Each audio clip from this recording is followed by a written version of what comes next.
Kung hindi mo hinaharap ang trauma mo o pinapagaling ang mga sugat sa loob mo, hindi mo palubos na inaalagaan ang mental health mo. Ang mental health ay hindi lang tungkol sa pag-manage ng sintomas.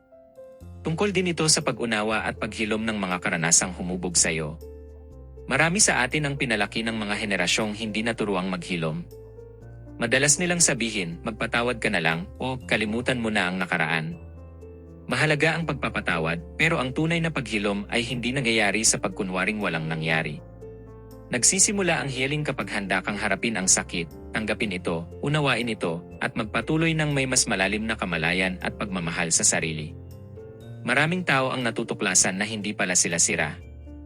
Bitbit lang nila ang sakit na hindi naman talaga kanila.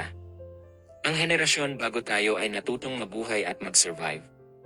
Iyon ang naipasa nila sa atin. Maaari nating igalang ang pinagdaanan nila habang pinipili nating maghilom. Marami sa ating mga takot, reaksyon, at paniniwala ay bunga lamang ng survival mode. Hindi iyon ang tunay mong pagkatao. Habang pinapakawalan mo ang mga bagay na hindi na nakakatulong sa iyo, nagbibigay ka ng espasyo para sa kapayapaan, saya, kumpiyansa sa sarili, at isang buhay na hindi na kontrolado ng sakit ng nakaraan, kundi ginagabayan ng taong unti-unti kang nagiging.